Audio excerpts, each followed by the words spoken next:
Okay, quick little tutorial here. I didn't have one to put in the ASI BAC 8000 with the Lightspeed battery, so I figured I'd do a quick one. It's already installed, but this will tell you exactly what to remove and where to get to everything. So the first thing you want to do is probably remove these two bolts. These are 4mm little bolts here, and then remove this lid here because you're going to need to put on this spacer here that clips in there. So if you're going to get the bigger battery, which I would recommend, Chris convinced me to get it. I'm glad I did, because when it does sit down on there, it's actually more flush with the seat, if you can see. So I think it's better overall, whereas it would sit down into here more if you left the spacers out of there. Anyways, so you do want to take those two bolts out. Take this off. There's basically two little clips there, one on each side, and then take the pins out, slide that out. The next thing you're going to want to do is remove the, and that allows you to get access to the wiring harness and everything. So the next thing you're going to want to do is take off the skid plate.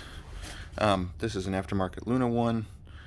But basically, do you want to take that off because you got to get access to like this plastic piece, which I was able to put back on the mounting brackets for the ASI. But you take that plastic piece off. There's two screws in the bottom to the stock controller, and then the two bolts on the side, and then that gives you access to the stock controller, which is right here. So if you look at it though, there is a bracket here, which I mistakenly took off these two screws right there, and thinking that this stock bracket was what this bracket hooked up to, but it doesn't. So you got to take these two screws off, which are actually right here and one on the other side over there. But you take off those two screws and this thing comes out completely. And then the two bottom screws, which are the side right there. And these two brackets that are screwed on there are basically what goes in here. And there's 4 screws, 1, 2, 3, 4, and you use those screws to put in the new brackets. This bracket actually hooks up to the nut and bolt combination that's on this little plastic piece right here. So that's like a 3mm, let's see if I can zoom in there, little Allen with a 10mm nut, and that goes off. This little plastic piece right here, I'm not sure exactly what that's for, but that was hooked up. It's got a rubber mount on it, and it's hooked up to this piece right here. So I don't know if it's functional or not, but I just shoved it back up in there. If you want to, you can get more room by removing this bolt and the same one on the other side, and you can push this plate back so that you can pull the wiring harness out. Obviously the wiring harness is stuck up in there, and it goes up into there. So if you want more room, remove this screw and the same one on the other side, and that'll push this plate out. There's 2 more screws in the bottom here. You can see one over there, basically right there, and that'll help. If you want to loosen those up, you can tilt this back. Anyways, once you get the wiring harness exposed, you'll see these 3 wires connected to the wiring harness. This one you don't. The wiring harness that comes with the kit basically plugs into these 2.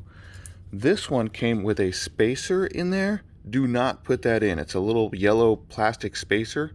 I think mine didn't work, and I had to call Chris to figure out why it wouldn't work, and we couldn't figure it out, but I took that out and it seemed to work afterwards. My throttle wasn't working. But anyways, once I did that, then it seemed to work. You want to plug in, these plugs go on the top. The plate obviously goes out towards there. Once you set those up and put these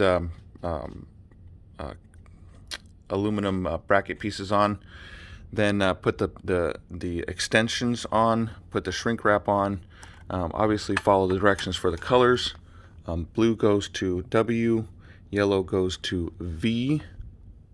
So W, yellow to V, and green goes to the U there. Obviously red goes to positive, black goes to negative. Make sure they're oriented this way, and the controller basically just mounts right up into there, and it is super slick looking. You will be happy with it. This is an awesome system. It has just made this bike basically as fast as a 125 125 two-stroke engine, which I grew up racing. So any questions, give me a comment. Any suggestions? This is kind of the first tutorial video I did. Hopefully it's not too bad. All right, bye-bye.